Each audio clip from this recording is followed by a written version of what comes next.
নমস্কাৰ, স্বাগতম জনাইছোঁ আসাম টু অৰুণাচল সিৰিজৰ আমাৰ দ্বিতীয়টি খণ্ডলৈ। প্ৰথম খণ্ডটি যিহেতু আমি ডিৰাক গেটতে সামৰিছিলোঁ, সেয়ে দ্বিতীয় খণ্ডটি পুনৰ ডিৰাক গেটৰ পৰাই আৰম্ভ কৰিছোঁ। আমি ডিৰাক গেটৰ পৰা নামচাই টাউন আহি পাওঁতে প্ৰায় বেলি ডুবিবৰে হ'ল।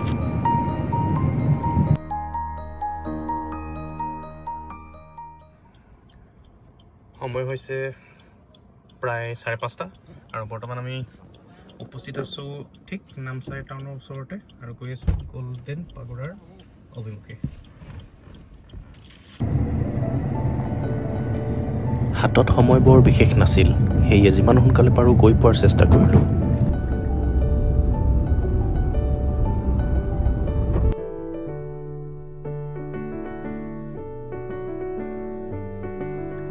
আৰু অৱশেষত আমি উপস্থিত হ'লোহি গল্ডেন পাগোডাত।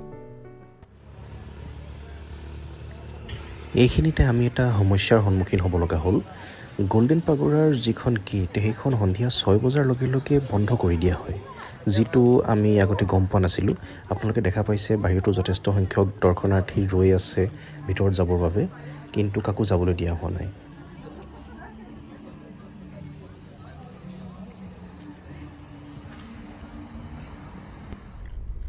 গল্ডেন পাগোডা দৰ্শন কৰাৰ অনুমতি নোপোৱাত আমি উভতি আহিবলগীয়া হ'ল আৰু আমি বৰ্তমান আহি আছোঁ আমাৰ হোটেললৈ, যিখন আমি নামচাইত লৈ ৰাখিছিলোঁ। আজি ৰাতিটো আমি ইয়াতে কটাব লাগিব।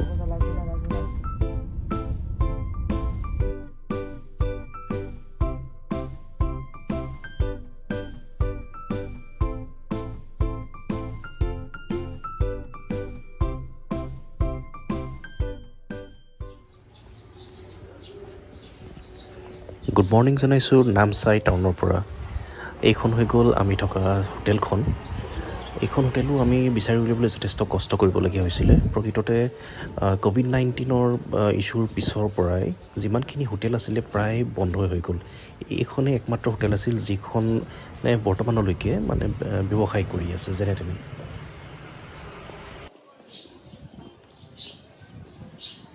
ৰাতিপুৱাই বাহিৰলৈ চাওঁতে পৰিৱেশটো দুপৰীয়া নিচিনাই লাগিছিল, কিন্তু প্ৰকৃততে তেনে নহয়।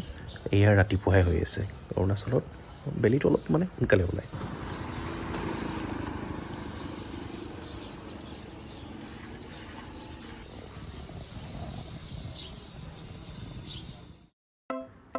সময় হৈ গ'ল ৰাতিপুৱা 7:30 আৰু আজি যিহেতু আমাৰ যথেষ্ট ঠাই ফুৰিবলৈ আছে, সেইকাৰণে আমি পুৱাই হোটেলৰ পৰা চেক আউট কৰি দিলোঁ।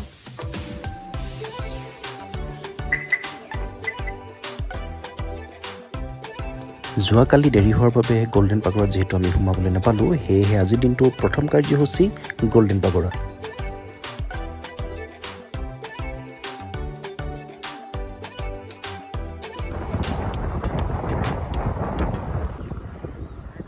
আহি পালোহি গল্ডেন পাগোডা আৰু আহক আজি দিনৰ পোহৰতে গল্ডেন পাগোডা চোৱা যাওক।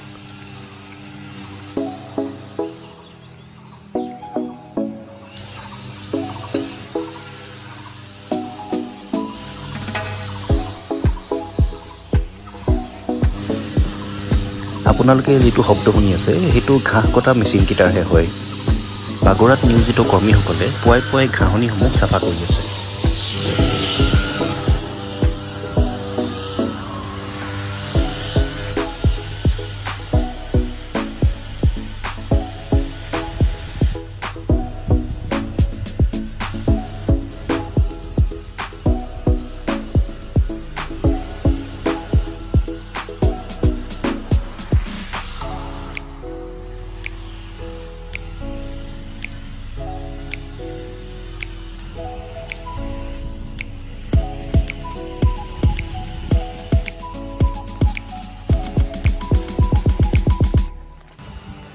ঘাঁহ কটা মেচিনকেইটা চলি থকাৰ বাবে পৰিৱেশটো কিছু হুলস্থুলীয়া হৈ আছিল, কিন্তু কিছু সময়ৰ পিছত সি বন্ধ হৈ পৰিল। আহক এতিয়া পাগোডাৰ চৌপাশৰ যি শান্তিময় পৰিৱেশ সেয়া উপভোগ কৰোঁ।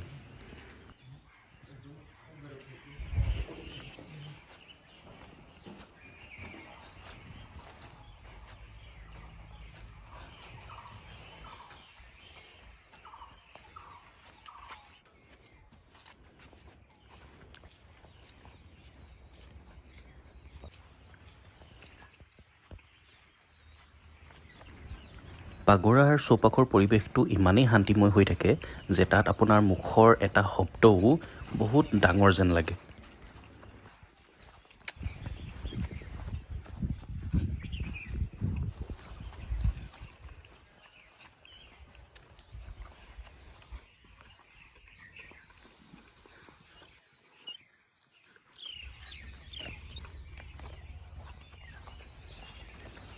আপোনালোকে যি চৰাই-চিৰিকটিৰ মাত শুনিবলৈ পাইছে সেয়া প্ৰকৃততেই পাগোৰাৰ চৌপাশে বসবাস কৰা চৰাই-চিৰিকটিৰ মাত।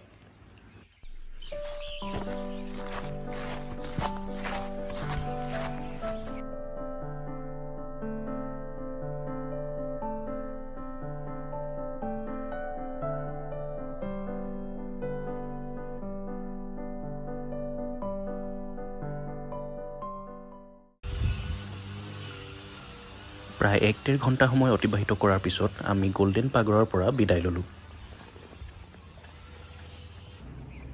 গল্ডেন পাগোৰা কাৰ্যসূচী ইয়াতে অন্ত পৰিছে। এইবাৰ ক'ত যাওঁ আমিও নাজানো, গৈ আছোঁ। যি দেখিম দেখাই গৈ থাকিম। এতিয়া কাৰ্যসূচী পৰশুৰাম কুণ্ড।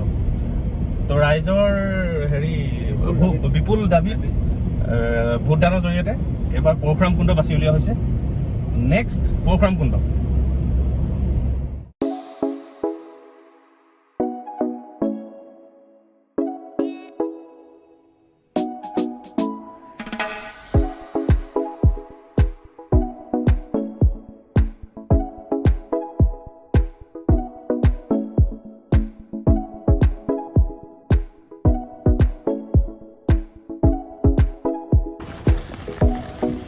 গল্ডেন পাগোৰা আৰু পৰশুৰাম কুণ্ডৰ মাজৰ দূৰত্ব প্ৰায় 60 কিলোমিটাৰ। কিন্তু অৰুণাচলৰ প্ৰাকৃতিক পৰিৱেশ উপভোগ কৰি আহি থাকোঁতে আমি কেতিয়া নামলিয়াং, চাওখাম, খেৰেম, ৱাক্ৰো আদি ঠাই পাৰ হৈ গুচি আহিলোঁ গমকে নাপালোঁ।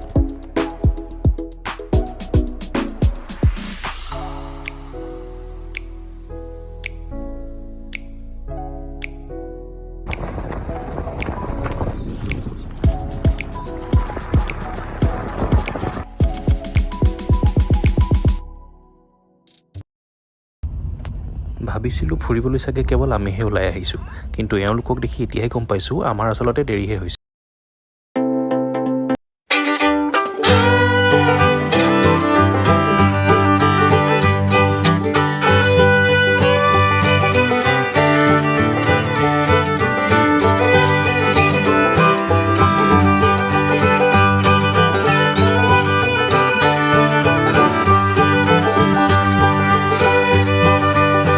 ট্ৰেইনখন পৰশুৰাম কুণ্ডৰ একেবাৰে ওচৰতে আছে আৰু যথেষ্ট ভাল বুলি ক'ব পাৰি।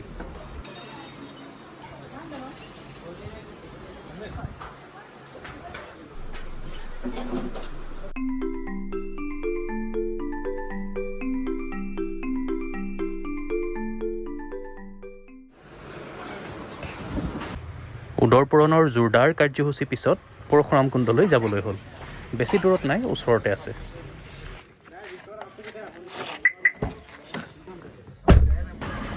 আৰু এয়া আমি আহি পালোহি পৰশুৰাম কুণ্ড।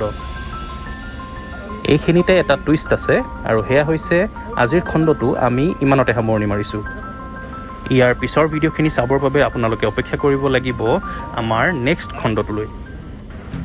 আমাৰ ভিডিঅ'খিনি চাই আপুনি কেনে পাইছে আমাক নিশ্চয় জনাব আৰু যদি ভাল পাইছে লাইক আৰু ছাবস্ক্ৰাইব কৰিবলৈ নাপাহৰিব। ধন্যবাদ।